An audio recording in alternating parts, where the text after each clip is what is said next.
సికింద్రాబాద్లో ఉన్నటువంటి వివాహ భోజనంబు రెస్టారెంట్ మీద ఈరోజు దాడులు అయితే జరిగినాయి. అంటే రైడ్కి అయితే వచ్చారు జిహెచ్ఎంసీ ఫుడ్ సేఫ్టీ ఆఫీసర్స్. మరి అసలు దేని మీద రైడ్ జరిగింది, అసలు వీళ్ళ తప్పు ఉందా నిజంగానే మనం తెలుసుకునే ప్రయత్నం చేద్దాం. ప్రస్తుతం మనతో పాటు వివాహ భోజనంబు షెఫ్ జీవన్ గారు ఉన్నారు. ఒకసారి వారితో మాట్లాడదాం. నమస్తే అండి. నమస్తే అండి. అసలు ఏం జరిగింది? మీ రెస్టారెంట్ మీద ఒక ఎలిగేషన్ అనేది ఏదో వచ్చింది. అదేదో చిట్టి ముత్యాలు రైస్ ఏదైతే ఉంటుందో 22లో వరకు మాత్రమే ఉన్నటువంటి, అంటే అక్కడి వరకే నిల్వ ఉంచాల్సినటువంటిది ఇంకా వాడుతున్నారు అని చెప్పేసి అయితే ఒక ఎలిగేషన్ స్టార్ట్ అయింది. మరి దీని మీద అసలు మీరు ఏం చెప్పబోతున్నారు? మేడం, మనము ఫర్ ఎగ్జాంపుల్ ఏంటంటే మన ఇంట్లో కూడా ఏంటంటే రైస్ వ్యవసాయదారుడు ఏం చేస్తాడు, ఎంత నిల్వ ఉంటే అంత మంచిది ఆ రైస్ అనేది. సో దానికి అంత ఇష్యూ అనేది ఏం లేదు నాత్రోలో అయితే. అది మరి అంటే ఇప్పుడు దీని మీద నార్మల్గా ఫుడ్ సేఫ్టీ ఆఫీసర్స్ రైడ్కి అయితే రారు, దాని మీద ఎందుకని అంత ఆ వార్త ఇచ్చారంట? మేడం, నేనైతే ఎక్స్పైర్ డేట్ అయితే చెక్ చేసుకొని జిహెచ్ఎంసీ వాళ్ళు ఏదైతే మెన్షన్ చేశారో ఆ పర్టికులర్ రూల్స్ నేను పాటిస్తా కంపల్సరీ. సో అది అంటే దాదాపుగా ఎంతమంది వర్క్ చేస్తుంటారు మీ కిచెన్లో కావచ్చు? 75-80 మేము. అసలు ఆ రోజు ఏం జరిగింది? ఇప్పుడు ఆ ఫోటో ఏదైతే చూస్తున్నామో మనము, అది ఏ రోజు జరిగింది, ఎట్లా జరిగింది, అసలు దానికి సంబంధించిన వివరాలు మీరు మాకు చెప్పాల్సి ఉంటుంది ఒక్కసారి. నాకు 3 days బ్యాక్ జరిగింది మేడం. జిహెచ్ఎంసీ వాళ్ళు సడన్లీ 11-11:30కి అలా వచ్చారు. సో ఏమైంది, కిచెన్ మొత్తం వెరిఫై చేశారు. కిచెన్ వెరిఫై చేస్తే ఆటోమేటిక్గా వాషింగ్ టైంలో వచ్చారు అనమాట. సో నేను థర్వలీ ఏంటంటే 1 hourకి క్లీనింగ్ చేయిస్తా. డేలో వచ్చేసేలాకే ఫుల్ ఫ్లెక్స్ అనేది 3 times చేయిస్తా. సో ఆ టైంలో వచ్చారు, ర్యాపింగ్ చేసుకుంటున్నారు అండ్ డేట్ మెన్షన్ చేసుకున్నారు. ఆ టైంలో వచ్చి ర్యాపింగ్ చేసుకున్నదని ఒక డేట్ అనేది మెన్షన్ చేసే టైంలో వాళ్ళు ఇచ్చేసారనమాట. ఇది పిక్ తీసుకొని వెళ్ళిపోయారు. మీరు అప్పుడు వాళ్ళకి ఎక్స్ప్లెనేషన్ ఇవ్వడం ఏం జరగలేదా, ఇది పరిస్థితి అని? మాకు ఎక్కడ టైం ఇచ్చారు మేడం, వాళ్ళ డ్యూటీ వాళ్ళు చేసుకుంటూ వెళ్ళిపోయారు అంతే. సో మేము వాళ్ళని కూడా ఏంటంటే వాళ్ళని గౌరవిస్తాం, వాళ్ళ డ్యూటీ వాళ్ళు చేశారు. సో వాళ్ళకి మాత్రం నేను మాత్రం ఎక్స్క్యూజ్ ఏమి అంటే ఏమంటారు, వాళ్ళు ఏదైతే మెన్షన్ చేశారో డేట్ అయితే మనకి పర్టికులర్ లేదు. సో నేను కూడా నెక్స్ట్ టైం డేట్ అనేది లేకుండా మామూలుగా మ్యానుఫ్యాక్చరింగ్ డేట్ ఉన్నది మెయింటైన్ చేస్తాను. అంటే మ్యానుఫ్యాక్చరింగ్ డేట్ చూడకుండా తీసుకున్నారా మీరు రైస్ పర్చేస్ చేయడం కావచ్చు? యాక్చువల్లీ ఉంది మేడం దానికి. సో ఆన్లైన్ నుంచి వచ్చింది కదా డైరెక్ట్. వాడు ఏంటంటే ఆన్లైన్ ఒక సాయి ట్రేడర్స్ అని ఆ ప్రోడక్ట్ నుంచి వచ్చింది, మనకి రెగ్యులర్ అనమాట. సో మంచి ప్రోడక్టే ఇస్తారు. సో ఆ రోజు మనకి ఇంత ఇదైందని మనకు తెలియదు. అంటే నిజంగానే అది ఎక్స్పైరా, లేకపోతే నిల్వ ఉంటే మంచిగా ఉంటుంది టేస్ట్ కోసం నిల్వ పెట్టినటువంటిది ముందుగా తర్వాత వాడడానికి బాగుంటుంది అన్నట్టుగా మీరు ఉంచడం జరిగిందా? ఎంత నిల్వ ఉంటే అంత మంచిది మేడం. రైస్ అయితే పర్టికులర్లీ చాలా మంచిగా అవుతుంది. సో అది అంతే.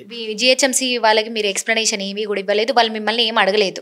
అలా అడగకుండా వాళ్ళు రైడ్కి వచ్చేసి వెళ్ళిపోయారు అంతేనా? వాళ్ళు రైడ్ చేశారు, ఆల్రెడీ మెన్షన్ చేసుకున్నారు, ఏ పాయింట్స్ అవుతున్నారో రాసుకున్నారు. వాళ్ళు జిహెచ్ఎంసీ కమిషనర్ రేట్కి ఇచ్చారు. కమిషనర్ రేట్కి ఇచ్చిన తర్వాత మీరు వచ్చారు ఇక్కడికి. మరి ఇట్లాంటి ఎలిగేషన్ వస్తే మరి మీ రెస్టారెంట్ రెప్యుటేషన్ అనేది పోతుంది. మరి మీరు ఏం చెప్పదలుచుకున్నారు దాని మీద? దాని గురించి మీరేం చెప్తారు మేడం? మా కాడైతే కలర్స్ యూజ్ చేయం మేడం. మా management first of all accept చేయదు. అండ్ ఇంకొకటి బిల్స్ అనేది పర్టికులర్ ఉంటాయి మా కాడ, ఏదైనా కలర్ యూజ్ చేస్తున్నాం అనేది. సో నాన్ వెజ్ కూడా అనేది పర్టికులర్ అక్కడ స్టాక్ అనేది ఏం పెట్టమన్నమాట. డైలీ 3-4 times ఎప్పటికప్పుడు మనం తెప్పించుకుంటాం. అది మమ్మల్ని ఒకసారి మీరు చూడొచ్చు. మీరు ఏదైతే 2022 లోపు వాడాల్సినటువంటి చిట్టి ముత్యాలు రైస్ను ఇంకా వాడుతున్నట్లు గుర్తించారన్నట్టుగా వచ్చింది. అదేవిధంగా కొబ్బరి తురుమును సింథటిక్ ఫుడ్ కలర్స్తో కలిపి వాడుతున్నట్లు గుర్తించారు. ఈ 2 పదార్థాలని సీజ్ చేశారు అన్నట్టుగా వస్తుంది. ఇక్కడ చూడండి, పచ్చి ఆహార పదార్థాలు, సగం ఉడికించిన ఆహార పదార్థాలని నిబంధనల ప్రకారం స్టీల్ కంటైనర్లో నిల్వ ఉంచుతున్నప్పటికీ వాటిపై సరైన టేబుల్స్, ఎక్స్పైరీ డేట్ వేయలేదు, మెడికల్ ఫిట్నెస్ సర్టిఫికేట్ అందుబాటులో లేవు, కిచెన్ డ్రైన్లో మురుగునీరు నిలిచి ఉంది. దీనికి మీ సమాధానం? నేను ఇప్పుడు ఇదివరకు చెప్పింది అదే మేడం. జస్ట్ వాళ్ళు వాషింగ్ టైంలో వచ్చారు, ర్యాపింగ్ వేసుకునే టైంలో వచ్చారు. దానికి నేనేం సమాధానం చెప్తాను మేడం? కరెక్టే చెప్పాను. ఆ టైంలో వస్తే మీరేం చేయలేదు, నేనేం చేయలేను మేడం. నా టైమింగ్ నేను ఫాలో అయిపోయి వాళ్ళు వస్తారని నాకు ఏమైనా పర్టికులర్ చెప్పి వస్తున్నారా మేడం? చెప్పండి. దాదాపు ఎన్ని బ్రాంచెస్ ఉన్నాయండి మీకు? 6 branches ఉన్నాయి మేడం. ఎక్కడెక్కడ ఉన్నాయి 6 branches? అంత వాటి మీద కూడా ఏమైనా రైట్ జరిగిందా, లేకపోతే మీ బ్రాంచ్ మాత్రమే? ఫస్ట్ మాకడే జరిగింది మేడం. ఇక్కడ జరిగింది. ఇక్కడ నుంచి వేరే బ్రాంచ్కి వెళ్ళేటువంటి అవకాశాలు కూడా ఉన్నాయా? కంపల్సరీ ఉంటాయి కదా మేడం. ఇప్పుడు మాకు రైట్ చేశారంటే నెక్స్ట్ బ్రాంచ్ కూడా వెళ్తారు. దానికి ఏముంది, వాళ్ళ డ్యూటీ వాళ్ళు చేస్తున్నారు, మా డ్యూటీ మేము చేస్తాం. So that's all.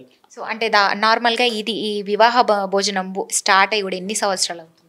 మా సెకండ్ బ్రాంచ్ వచ్చేలాకి 7 years మేడం, టోటలీ వచ్చి 9 years.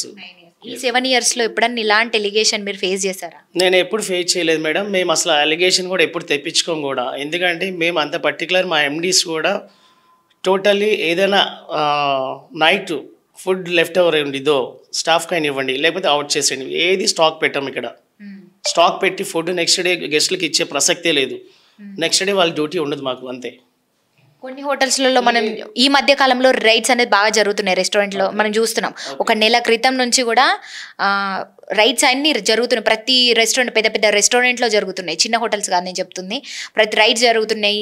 ఫుడ్ నిల్వ ఉంచుతున్నటువంటి ఫుడ్ సర్వ్ చేస్తున్నారని ఇట్లాంటివి బాగా ఎలిగేషన్స్ వస్తున్నాయి. మరి దీని మీద మీ స్పందన ఏంటి? అంటే యాజ్ ఎ మీరు షెఫ్గా. మేడం ఈ స్పందన ఏంటి, ఇప్పుడు నా అవుట్లెట్ అయితే నేను చెక్ చేసుకోగలను. నా ఏదైతే వివాహ భోజనం బ్రాంచెస్ ఉన్నాయో పర్టికులర్ క్లియర్లీ చెప్తా. మా ఎండి మాకు ఇచ్చిన రూల్స్ ఏంటి, నైట్ ఏదైనా లెఫ్ట్ ఓవర్ ఫుడ్ ఉంటే అవుట్ చేయడం అంతే. దాన్ని రేపు స్టాక్ పెట్టి కూల్ రూమ్లో స్టాక్ పెట్టి నెక్స్ట్ డే వచ్చి గెస్ట్కి ఇవ్వటం, అలాంటి పర్టికులర్ రూల్స్ ఏమి మాకేముండవు. మా ఒక వివాహ భోజనం వేరే అవుట్లెట్ గురించి నాకెలా తెలుస్తుంది మేడం, చెప్పండి. అంటే రెస్టారెంట్లు, ఇట్లాంటి పెద్ద పెద్ద రెస్టారెంట్ మీద అలిగేషన్స్ వస్తున్నాయి. మరి ఇది నిజంగానే ఇట్లాంటి రైట్స్ నిజం అంటారా? లేకపోతే ఇందాక మీరు చెప్పినట్టు ఇందాక మీరు అన్నారు వాషింగ్ టైంలో వచ్చి వాళ్ళు ఇదంతా కూడా ఫోటో తీసుకొని రాసుకొని వెళ్ళిపోయారని చెప్పేసి, అట్లాంటివే జరుగుతున్నాయా? లేకపోతే నిజంగా ఫుడ్ని చెక్ చేసి వాళ్ళు? మేడం దానికి నేనైతే ఒక పాయింట్ చెప్తాను. నా టైమింగ్ నేను చెప్పి అంతే. నేను అదర్ రెస్టారెంట్ గురించి నేను ఎలా చెప్తాను? మీ ఫుడ్ నార్మల్గా ఫుడ్ కూడా ఏదైనా చెకింగ్ చేయడం జరిగిందా? ఫుడ్ చెక్ చేశారు, అన్నీ చెక్ చేశారు. No issue, no issue madam. Only wrapping చేసే టైంలో దానికి డేట్ అనేది లేదు, ఎక్స్పైరీ. సో అప్పుడే వేస్తున్నారు ప్రిపేర్ చేసుకొని. ఇప్పుడు ఈ రోజు ఫ్రెష్గా వచ్చాను నేను, సో నేను ర్యాప్ చేసి దానికి డేట్ మెన్షన్ చేసే టైంలో మీరు వచ్చి పిక్ తీసుకెళ్ళి నేనేం చేయగలను దానికి? ఇంకా అప్పటికి ఏవి పూర్తి అవ్వలేదు. ఆ టైంలో వాళ్ళు వచ్చి పిక్ తీసుకొని వెళ్ళిపోవడం జరిగింది. ఇది ఒక ఎలిగేషన్ ఉండిపోయింది మీరు. సో అదే మేము అడుగుతున్నది కూడా అదే, మీ నుంచి ఒక క్లారిఫికేషన్ వస్తే జనాల్లోకి వెళ్ళి ఇది ఏంటన్నా తెలుస్తుంది. లేకపోతే ఈ ఎలిగేషన్ కంటిన్యూ అయిపోతే బాగోదు, అందుకని చెప్పేసి నేను అడగడం జరిగింది. ఇంకేమైనా చెప్పదలుచుకున్నారా మీరు? Thank you ma'am. విన్నారు కదండి షెఫ్ జీవన్ గారి మాటలు. వీళ్ళు ఏదైతే ఇప్పుడు వీళ్ళ మీద వచ్చినటువంటి ఎలిగేషన్ ఏదైతే ఉందో దాని మీద మనకైతే ఒక సమాధానం అయితే ఇచ్చారు. నాకైతే వారు చెప్పినటువంటిది ప్రతి పాయింట్ కూడా నిజంగానే అంటే కరెక్ట్గానే అనిపించింది. ఎందుకంటే ఏదైతే ఫుడ్ సేఫ్టీ ఆఫీసర్స్ ఉన్నారో వీళ్ళు నార్మల్గా డైలీ టైంలో ఏదైతే క్లీన్ చేసుకునేటువంటి టైమింగ్స్ వాళ్ళకంటూ ఒకటి ఉంటుంది. సో మార్నింగ్, ఆఫ్టర్నూన్, అదేవిధంగా నైట్, ఈ టైంలో వాళ్ళు సడన్గా రావడము, అనుకోకుండా అది క్యాప్చర్ చేసుకొని వెళ్ళడము, ఇది ఏదైతే చిన్న చిన్న మైనర్ మిస్టేక్స్ ఉన్నాయో దీనివల్ల ఇది ఒక పెద్ద ఎలిగేషన్గా మారిపోయిందని చెప్పుకోవచ్చు. కానీ ఇందులో వాళ్ళ డ్యూటీ వాళ్ళు చేశారు, వీళ్ళ డ్యూటీ వీళ్ళు చేశారని చెప్పొచ్చు. అదేవిధంగా మీడియా ముందుకు వచ్చి కూడా వీళ్ళ తప్పు ఒప్పులు ఏంటో కూడా వాళ్ళు అయితే చెప్పడం అయితే జరిగింది.